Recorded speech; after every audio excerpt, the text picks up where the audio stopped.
Welcome back to another edition of American Scouser Podcast. It's Gordon, and I'll be your host tonight as Timucin and Hooch and I look ahead to Liverpool's Champions League fixture tomorrow against Barcelona. Boys, after a pretty emphatic win over the weekend, how are you guys feeling about this one? Well, you guys know me. I'm always nervous, but it's what I do. So semi-worried. It's kind of like a tough away game.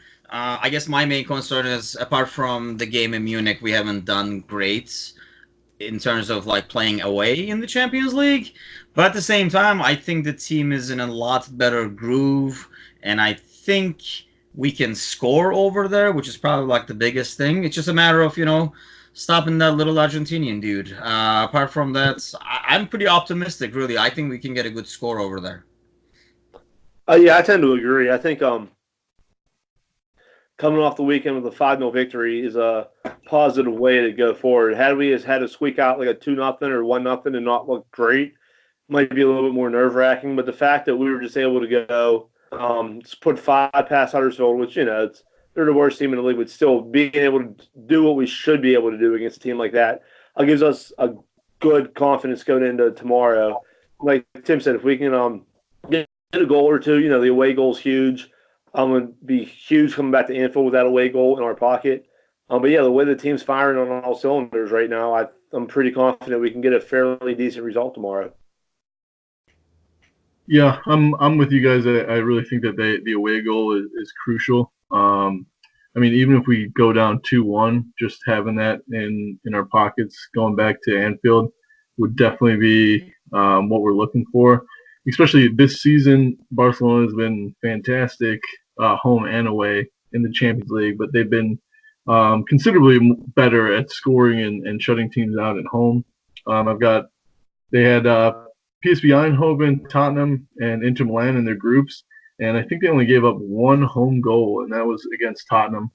They obviously either won or tied every one of those games in their group stage, but they had some pretty big victories. Obviously, they beat United both home and away and blanked them. And then they beat Lyon 5-1 in the round of 16. So the new camp is obviously a terrible place to play, terrifying. It's got a lot of history. Fans are always up to it. It's kind of I don't want to say hostile environment, but maybe when you're playing there, it's a little bit hostile. So I definitely think that the main goal is just to get a goal. Do you guys have any insight on how Barcelona's been doing this year in the Champions League? Anything that you guys have noticed, or anything that you see that could be a potential roadblock for us as we go? I think the one thing that we have to be concerned about is they like to run. They do this little play where they'll have a striker at the top of the box, and they'll play like a little 1-2 into him, where they'll give it to him. He'll pass it right back out to whoever passed it to him, and he makes a run behind the defense. They did it numerous times against United. So I think it's crucial that we keep a tight line, that we don't play anybody on side, whether it's Messi, Suarez, Coutinho, whoever's making those runs in behind. Because that did seem like the one area where we kind of called out on against Chelsea was Hazard was able to make those runs like that. So I just think if we can just if Virgil can organize the defense, him and Allison, it'll be huge communication between them. We make sure our line stays tight and true, and we don't play any of those guys on the side, because if you give any of those guys from Barcelona, if you give them a chance 1v1 versus the keeper, it's probably not going to turn out too much in our favor. So I think it's just paying attention, keeping your line as true as you can, and just everybody has to be responsible for their guy. But other than that, it should be a great matchup. That's just the one thing that I've noticed that might come back to haunt us is those little sneaky runs in behind. That if Robbo or Trent, whoever's one of the fullbacks, isn't all the way up and they play on one side, it could be detrimental to our cause tomorrow. Yeah, I think one thing, I guess this goes for any team, but especially a team like Barcelona, they don't like as much physical contact and kind of like a harassment, especially in midfield. They want to be able to move that ball around. And in Spain, actually, especially when they're home, a lot of teams kind of like let them do that, kind of like play tight and kind of like take their chances that way. But I think, and that's why I'm guessing tomorrow we'll have a pretty physical midfield there with like Fab, Hando, and probably going to be, I'm assuming, like Milner or Genie, to kind of like harass him before the ball gets there, after the ball is released, kind of be a bit more physical with him. I mean, the team has a ton of talent, and I think that's like the biggest thing. Like for even over the weekend, every game we have like a little slot of like 5 to 10 minutes where the focus kind of goes away, the concentration. Like the Huddersfield game, it happened because I think we were shocked with how easy and early the goal came. So within those 10 minutes, but that was Huddersfield. That's like Barcelona is a team that you cannot afford to do that against because, like Hooch says, they got so many guys that can hurt you, so many good finishers on that team that you cannot take that chance and have a lapse in focus. But I think if we're physical with them, and kind of like harass them, especially like on defense, like those guys are used to having their space and time because not a lot of teams go at them or press them. So if we can do our like pressing style, starting from like, with Firmino up front, I think we can kind of like disrupt their defense. And I'm hoping that's how we kind of get our goal is by winning those balls, as they're trying to build play. But I think that's the key, being physical with these guys. And I mean, you can only kind of like hope that, you can kind of contain what Messi does and stuff like that, like being physical with them. But key thing is getting a goal out there. And I think we will get that goal.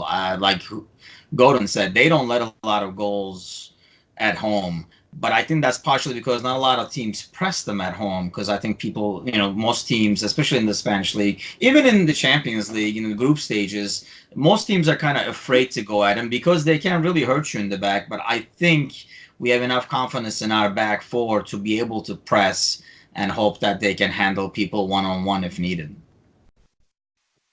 Yeah, that's it. That was exactly one of the next points I wanted to make was they really don't like to be pressured inside, and obviously they get a lot of respect, especially at home in the league, Champions League, and in the Spanish Cup competitions. But do you guys think that to have that physical midfield, we would prefer to go more defensive or more attack pushing? Somebody like Naby Keita is definitely tenacious on the ball. He adds a little bit of fire forward.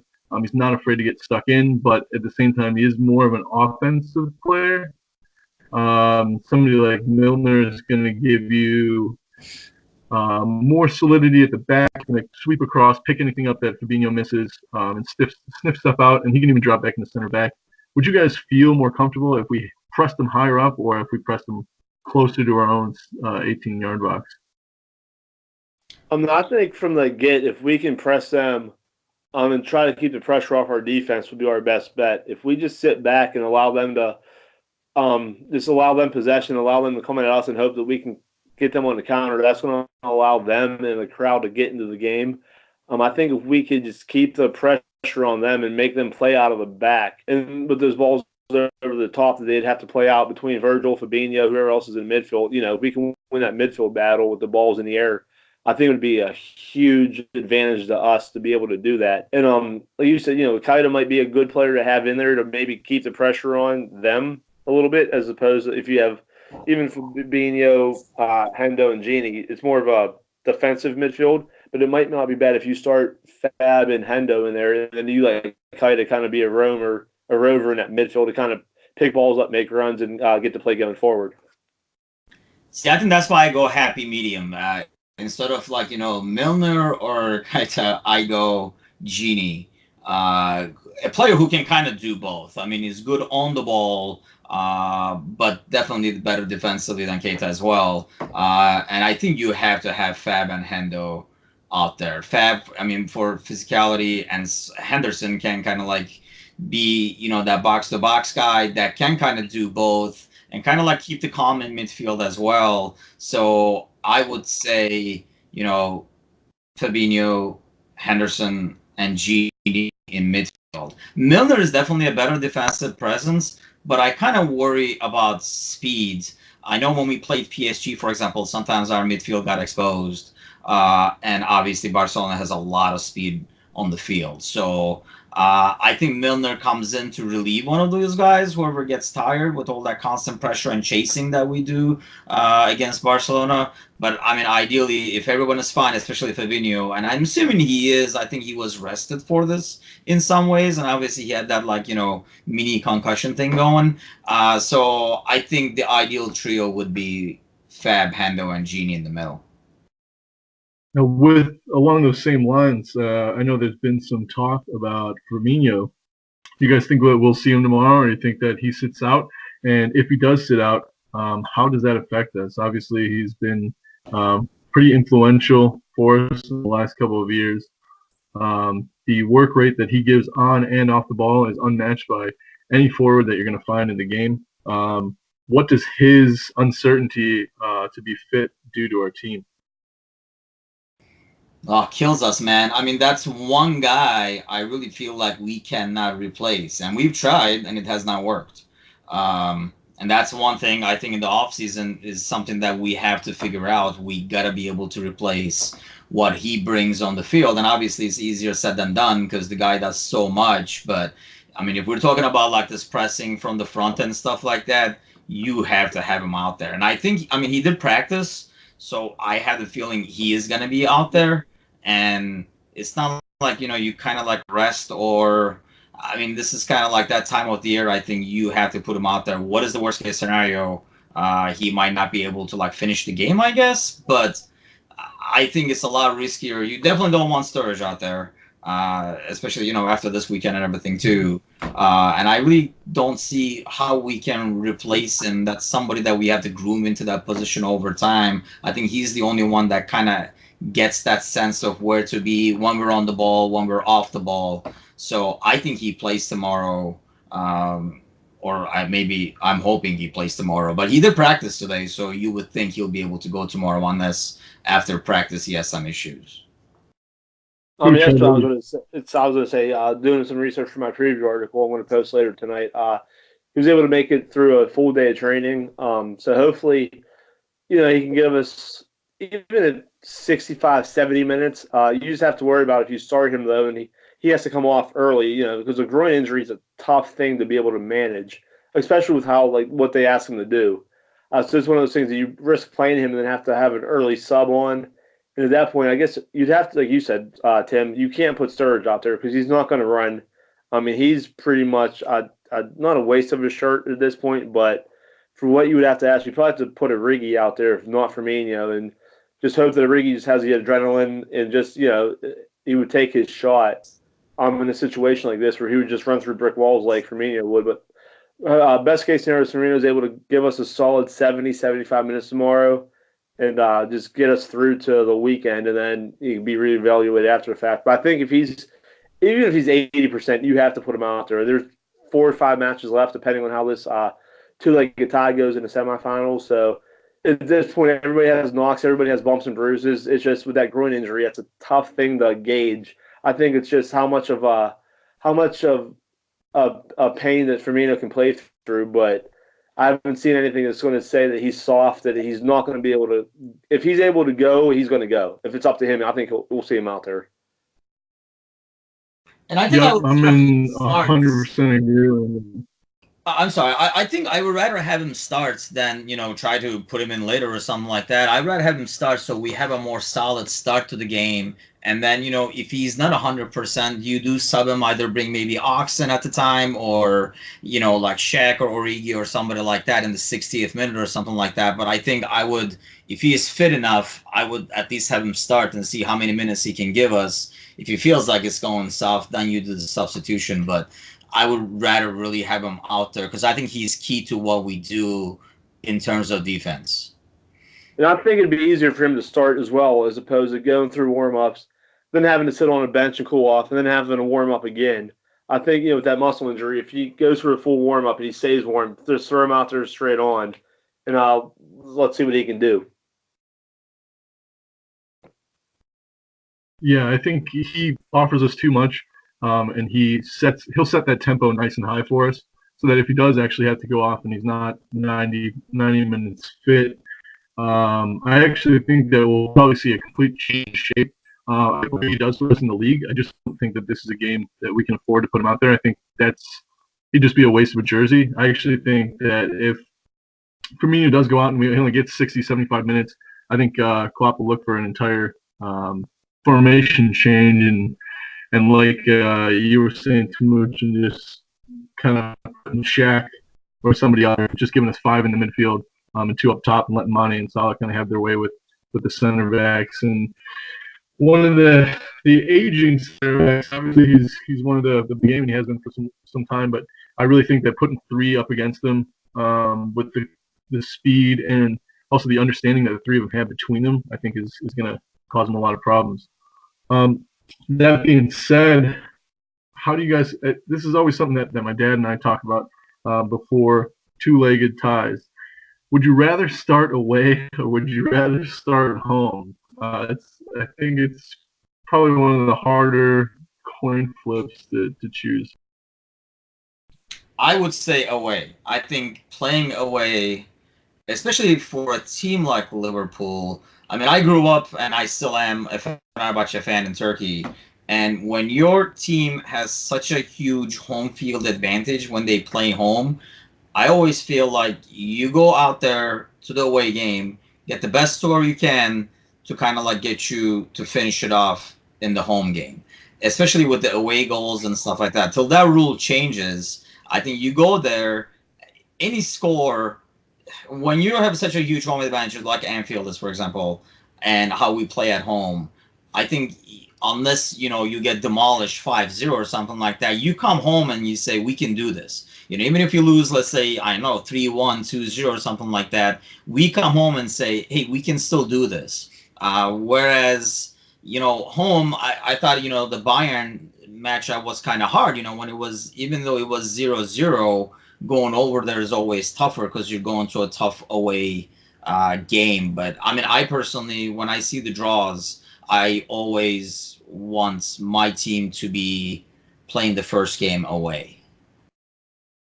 Yeah, I tend to agree with that, especially in a big match like this. I think it's easier to be the away team because the Camp Nou holds 100,000 people, so they're going to want Barcelona to come out firing on all cylinders, and if they don't, I think it's they kind of get restless. Where as an away team, it's easier for you to sit back, kind of get a foothold in the game, and not being pressured by your fans to go out and put on a show for them. And then, like Tim said, coming back home, you know exactly what you have to do.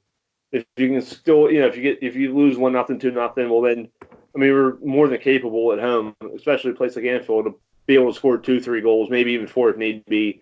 Whereas opposed to if you go on the road, if you're at home first and you lose that home leg 2-0 or 3-1, then you have to go on the road and look at, oh shit, now we need 4 away goals to get a result. I think that's harder. So I like being on the road first.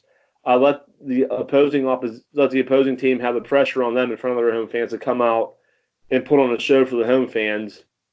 And you just sit back, you get a foothold in the game out of the first 15, 20 minutes, and then you play your game, and then you come back to Anfield, and you know exactly what you have to do to be able to advance.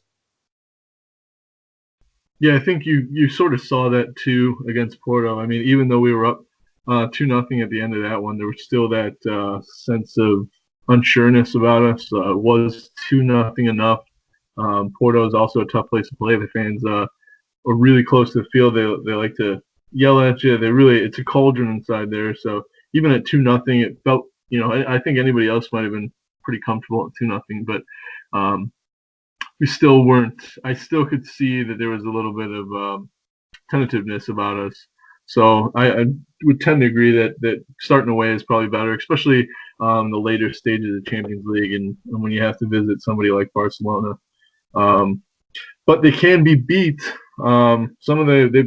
They've been beaten by much lesser sides. Actually, not too long ago, about 10 days ago, they tied to the team in dead last.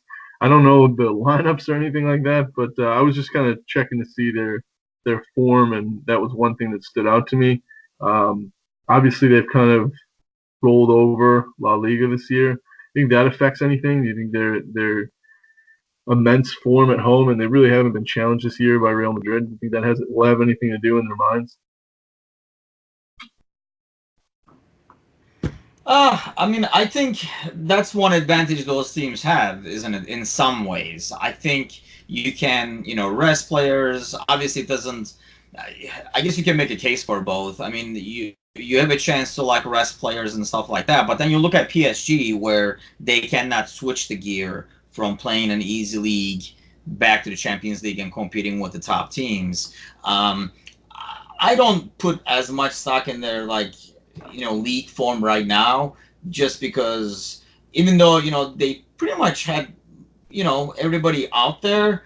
I mean, those teams are able to use it to try certain things, get ready for their next game. They already have like kind of like one eye in the Champions League game, whereas we couldn't afford to do that against Huddersfield. We had to get the 3 points, so you do almost have to go a game at a time. Whereas they're able to kind of space things out and look ahead, maybe try out different things that they're going to use in the next game and things like that. But I don't think their form necessarily kind of like will translate in the Champions League. If anything, I mean, they did still play a game. It's not like, like they benched everybody or anything like that.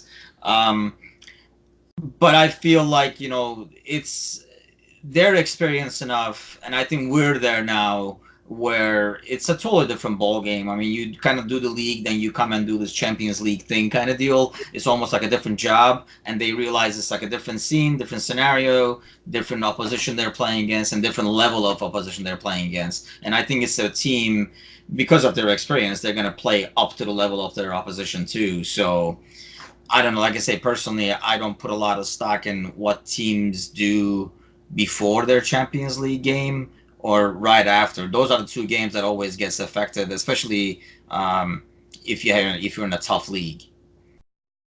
Oh yeah, I agree with Tim. It's hard when you're like a team like Barcelona who has a league basically won this year with Madrid's drop in form. It's hard to get up for every match, and it's hard, just human nature not to have to look ahead toward the Champions League against Liverpool when you're playing a team at the bottom of your table. But I think they'll be up for it. They're in this position. It seems like every year, if not every other year. Messi's been there before. Suarez has been there before. Just that team in general, they know when to turn it on when the lights come on. They're primetime players. But like Tim said, Liverpool's in that position now too, where we made this run last year, and we're back this year battling for the league title and the Champions League. So we're like that on two fronts. It's a little bit different with us because every game for us seems like a cup final. We're hanging on every play and every goal. So maybe Liverpool's a little bit more dialed in because they have to play with an intensity week in and week out, where Barcelona can kind of take a little bit of time off here and there and not be as sharp. Whether that translates to the tomorrow, I doubt it because, like I said, Barcelona is almost like a machine at this point. They know how to play when the lights come on. So it's up to Liverpool to match that intensity, and which I think they will. I don't think they'll be intimidated by the atmosphere or anything like that. I think they've seen everything. Them being to the Champions League final last year, almost like a year or two ahead of schedule. And they handled it fine. They without Salah getting injured. I mean, that's a different argument, but they matched Madrid basically. They weren't outclassed by them, so I don't see any reason why they would go to Barcelona tomorrow and just have and be in awe. I think they're just as capable as any other team in the world right now to go in there and get a result based on how they've been playing.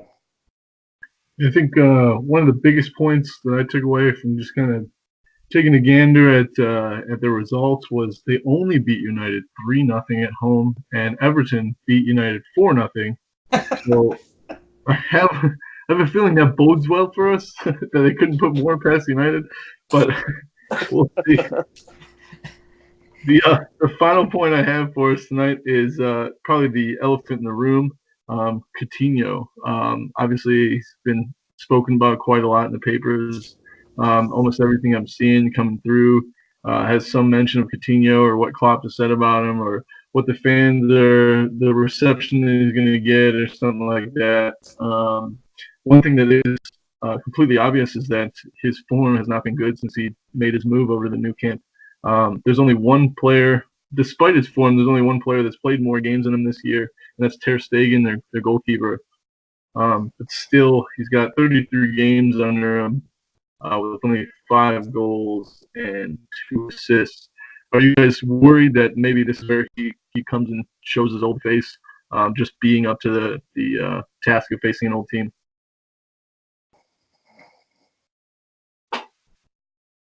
I'll let you have a crack at this, Coach. All right.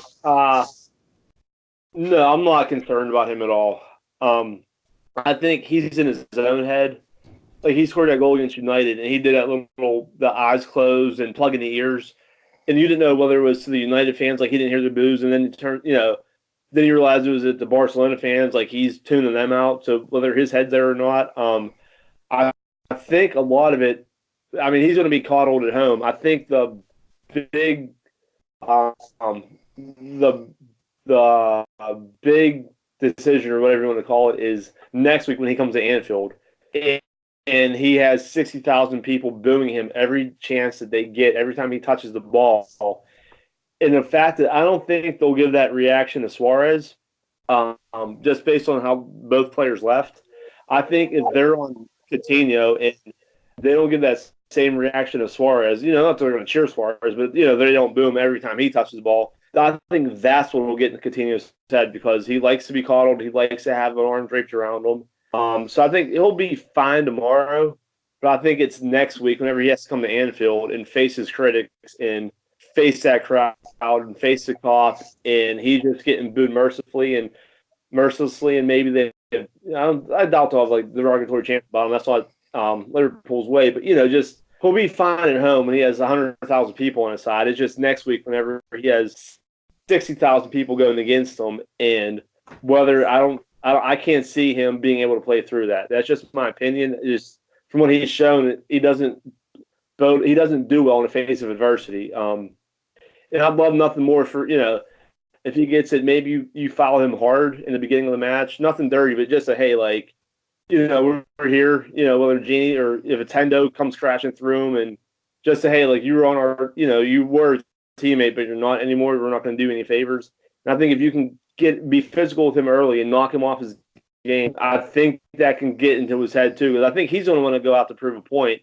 If you can't do that early in the match, I think that's just going to play with his emotions and play with his head going forward. And I just think it might translate over in the next match. Maybe, who knows? Maybe he doesn't even get to start next week at Anfield if he has a poor showing this week. Yeah, I mean, obviously he'll come out, trying to prove a point. And, I mean, he's probably been trying to prove that point for a while just for the Barcelona fans, really, that money was worth it. But, I mean, I used to love him as a player in Liverpool. I mean, the way he left is probably going to not serve him well when he comes to Anfield, I would think. I mean, I've been reading, like, both sides of the story online and, he's one of us, he was one of us, blah, blah, blah. But he left, he just left you high and dry, really, and especially the way he left. But, I mean, it's definitely a player to be worried about. I mean, they have a lot of good players, obviously. I mean, it is Barcelona, and he is one of them. He's one of those guys. I mean, that's the thing with Barcelona. They're all dangerous, so you cannot focus on somebody and leave somebody else open. You would think our familiarity with him will help us defend them better. I mean, most of these guys have been going against them at practice. So, I mean, tendencies and things like that of players when you play against them day in and day out. So I'm hoping that will kind of like help us defend them. I mean, I'm not specifically worried about Coutinho. I am kind of like worried about it would really suck if he's the one who scores against us a crucial goal, especially in Champions League against us. But in terms of when you look at the players and people that I would be worried about, I mean, he's not even in the top 3, to be honest. Yeah, I'm with you. I just don't think. I think that he's not in his form. I really do think he's in his own head, like Hooch said. And I think that his celebration when he did score against United was towards his own fans, and I just don't think that he was the player that he should have been when he left. And I do think that the way that he left is probably going to get him into a little bit of hot water, and I don't think that he has the mind power at this point to pull himself out of that. So I myself am not worried about him, but he can provide that threat and take a little bit of space and man marking away from big targets like Messi and Suarez. Obviously, the game is going to be played on the pitch, but do you guys have any final closing thoughts for the game? Anything that you guys want to add or something that we didn't go over now that you'd like to bring up? In terms of a score prediction, I would say a 2-2 draw, which kind of works. It's something good to come home to. But I think we get our away goals. But I think they have too much firepower for us to totally shut them out, especially in, at their home field. So one thing I want to talk about, I don't know if you guys, this is totally off topic, but I don't know if you guys watched today's game, but like football as a sport has to come up with a better way to handle concussions. The way, it was handled today where, I don't know if you guys watched the game, but when they had that injury and, when, what's his name? When Vertonghen kind of came out, even the fourth referee didn't want to let him back in because he just looked off. And they let the guy back on the field. He plays 30 seconds, and he can barely stand on his way out. He almost collapsed, semi-throwing up and stuff like that. After what happened to Fabinho and the way, it was handled then, the sport itself has to have a better way of kind of monitoring how players are kind of monitored after something like that happens. I'm not just thrown back out there. I know over the years, how many players did you see just get their head bandaged and get back out there? It was tough guy and stuff like that. But just watching that today was scary. And similar thing happened in the Fulham game over the weekend. Maybe it's because just twice in 1 week within 3-4 days of watching football, but the sport has to come up with a much better way. I don't know if it would be a temporary substitution that you can get somebody in while this guy is getting evaluated. I know nobody wants to play for with 10 guys 10 minutes, but they have to come up with a better way. Yeah, I did watch the match today, and you can see when the initial injury happened, I'm pretty sure he broke his nose.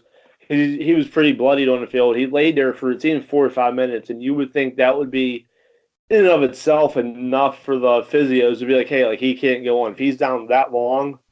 And then, like you said, the fourth official was saying, hey, I don't think he's fit to go in. The ref didn't want him to go back in. And then, Tim said, to watch him come off the field and almost collapse, and he wasn't there. It was scary. You didn't know if he was going to fully collapse but to be help taken off, he never should have been in that position in the first place because what happens if he goes back in and there's a ball played into the box or whatever, and he takes another hit to the head right after that? And, then you're looking at all types of catastrophe that could happen. So I don't know if they have to come up with a uniform. I'm sure they have a concussion test they do on the sidelines or whatnot, but they have to figure out a better way to be able to diagnose that. Because even just watching on TV, you could tell, if the guy's laying on the pitch for 4 or 5 minutes, he's probably not all there because you could deal with a bloody nose or whatnot on, a gash, a cut. You could deal with that on the sidelines. But to even be able to get him off, to be able to walk him off the pitch, if it takes 5 minutes, there's no way he should be allowed to go back out in that condition. Yeah, especially when it's players' lives that we're talking about. And that's kind of where you have to take a step back. And I know there's a ton of money in it, and we love to wear our passion on our sleeves, but it is just a game. It's for entertainment. And if players' lives are at stake, that's got to be the first priority. I want to say, now that we're talking about this, maybe 5-6 years ago, I think it was Tottenham, there was a goalie that went down. He got kicked in the head. He went down to stop a shot on a breakaway. Got hit in the head. There was really no protocol at that time in the Premier League. He got up, the physios came on, kind of looked at him, gave him the once over, and let him play. And there was half an hour left or something. It was visible that he was still up, and he played the rest of the game. And then everybody was up in arms about it, and then just kind of went away. And nobody thought of a protocol for it. But now I'm definitely going to search this as soon as we get off this podcast to figure out exactly who it was. But I seem to remember something in the Premier League.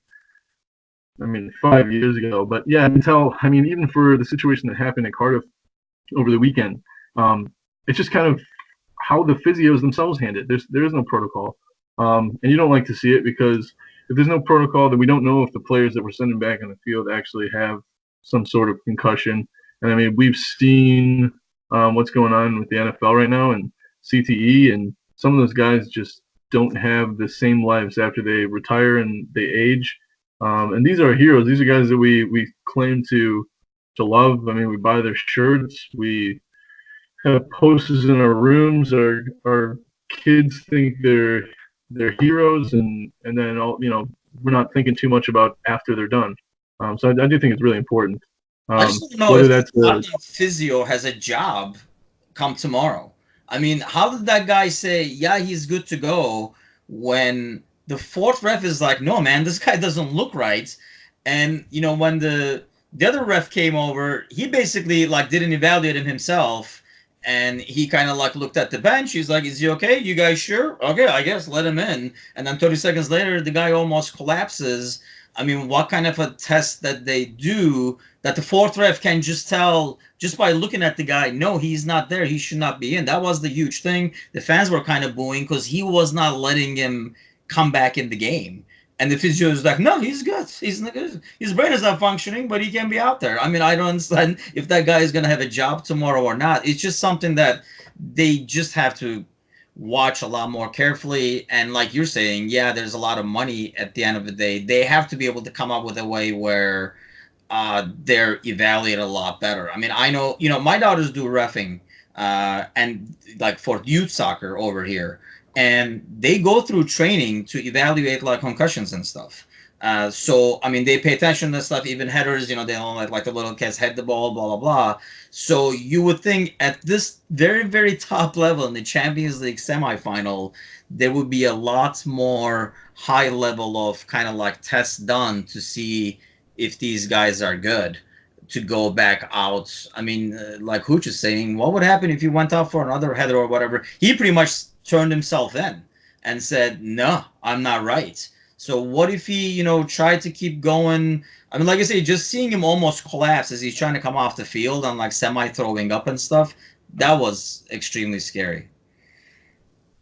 Yeah, and even last year's Champions League final with Karius, I know the man did not help himself in the season prior to the game, and so you wonder whether those errors that he made after he got that head injury in the final, you wonder whether they were just typical Karius goals that he gave up, or whether the concussion actually has some significance and plays some role in those decision making.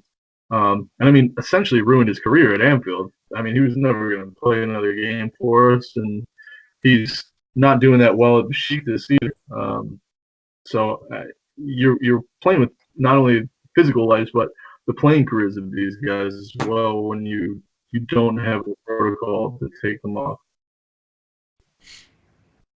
Yeah, like I say, it was totally off topic. I know I kind of took us totally away from the Barcelona game, but that was like something throughout the day when I was watching, especially right after watching the Fulham game over the weekend, watching this, and I was like, they got to do something a lot better. But hopefully we won't have any of these issues. I thought, for example, we handled the Fabinho situation really well. Like didn't take a chance at all. If he wasn't 100, he just came right out, even though he had just gone in there 2 minutes ago. So let's hope, obviously that helps the situation so he can actually start tomorrow. See how I brought us back to the Barcelona game? I have a little bow on it. Hooch, any final thoughts before we wrap this one up? No, I think tomorrow is going to be greatly entertaining.